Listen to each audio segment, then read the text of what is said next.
right. Good morning. Greetings, greetings, greetings, good people.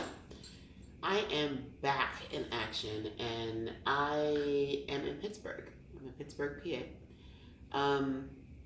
There's been a lot that's happened since the last time I posted, and I'm trying to figure out what my rhythm is in terms of how I share my journey being this multi-hyphenate creative and professor. And so I was like, I'm going to use this trip that I'm on, this journey that I'm on, to see if I can manage something a little bit more consistent. I am in Pittsburgh because I'm directing an opera.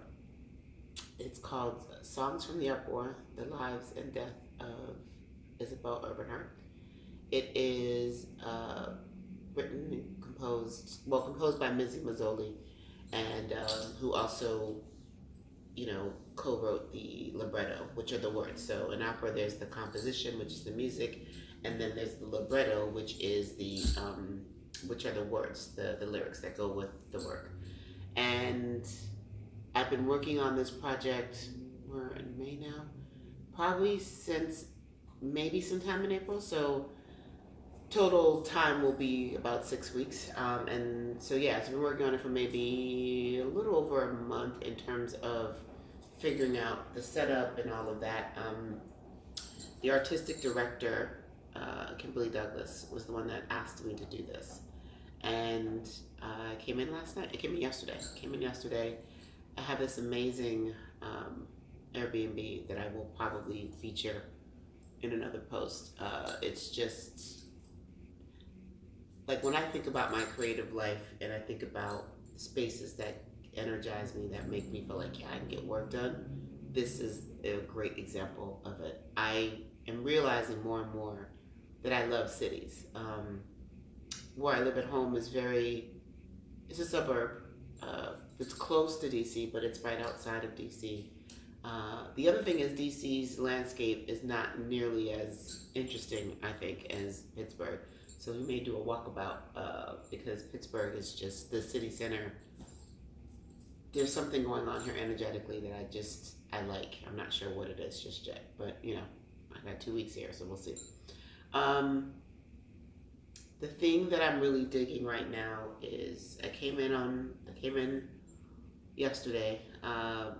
Mercury's in retrograde, so I'm one of those people who actually follows planetary movements and understands how they affect things. So I knew Mercury was going to be in retrograde as we were getting ready to build the show. And so whenever Mercury is retrograding, when it sits in its shadow, even as it's coming out, I'm hyper aware of it. And so it's a way for me to keep from panicking when things just don't seem to go well. And so those who don't know, Mercury retrograde is a term that is used to to acknowledge that the planet Mercury, which in astrology is the planet of communication, is not in its correct path. So it's not, they say it's spinning backwards, it's off. And so because it's off, communications can get really fuzzy. So great example. I was slated to come in yesterday, May 9th.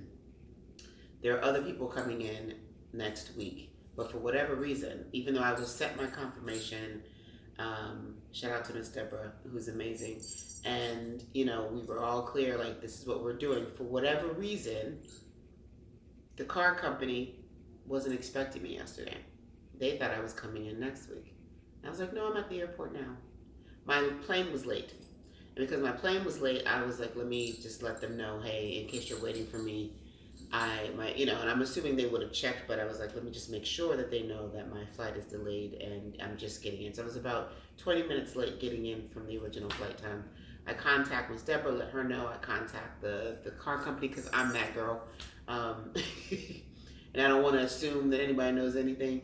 And Mercury's in retrograde. And so they're like, oh, we thought you were coming in next week. And I'm like, no, I'm here now. So it worked out, and that's the beauty of understanding the planetary spaces. It's like when you understand what's happening with the planets, you can prepare.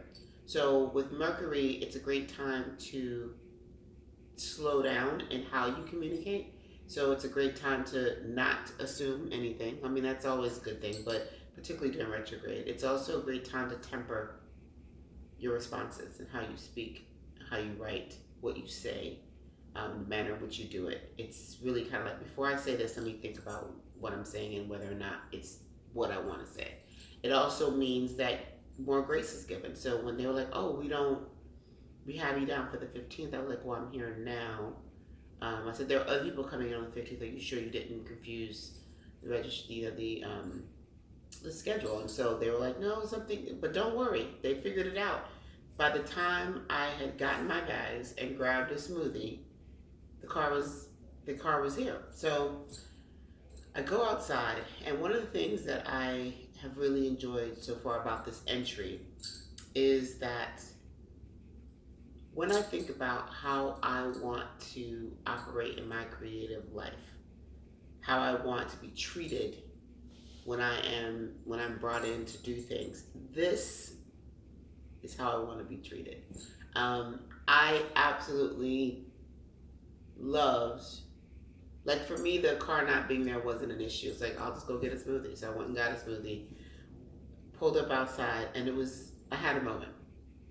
I'm a Black woman, as you can see. So I come outside, and this area specifically for limousine, car pickup, and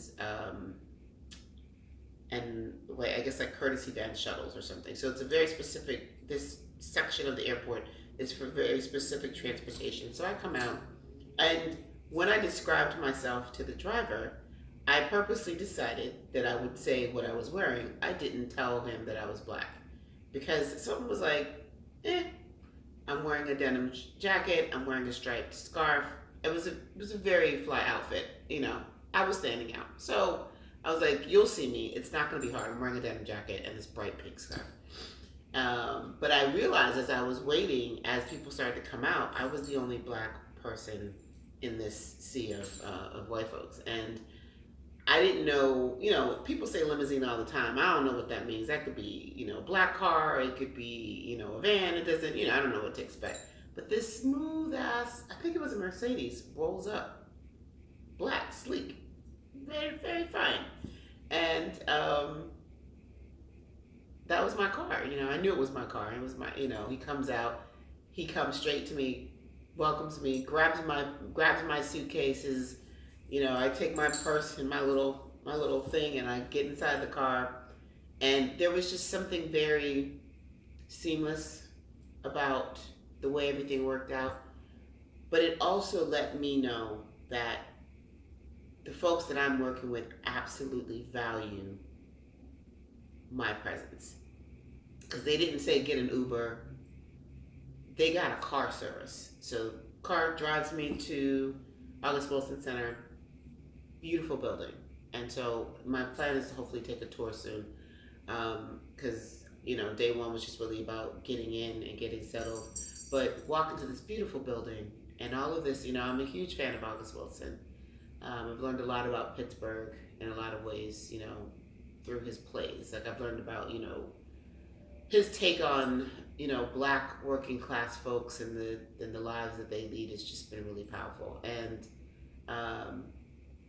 I get here, and they set me up in a dance studio there's like this big table, and there's something about these floor length mirrors and all this space and the windows when I'm looking out into the city that just feels like, yeah, this is me. This is really me. So finally, it's time to check into the Airbnbs, and I have particularly chosen this space because I just like the energy of it in the pictures. I had no idea that it was within walking distance of the theater, so I was really excited about that. So I'll be walking to the theater today just because I want to see what that looks like. But I walk in, and it's the perfect space. So in the midst of the end of the semester stress, I've recovered from COVID. I think I'm still recovering, even though I'm negative. I think my body is still kind of processing what happened with that. So I did get COVID at the end, like the last 2 weeks of April, and had to kind of sit down. It felt like I thought I was having an allergy attack, and I also felt very tired. So I was very fatigued. That was a big part of for me. I just slept a lot, and so slept, blew my nose, slept, ate, went back to sleep. So did a lot of sleeping, but it also made it difficult for me to grade and be, I had to really, tell my students that, okay, we're just going to do the best we can with it. And as a result, I'm a little behind. So I've been feeling really stressed about all of these things coming together and had a little anxiety about how I was going to be able to manage my creative side that's ready to really like jump, in, that's been fully immersed in this opera, but like really ready to get into these rehearsals, and the fact that I still have to wrap up classes. I say all that to say that when you are in a space that is right for you, a lot of those things dissipate, and that's what's been happening. Like the trip was seamless and easy.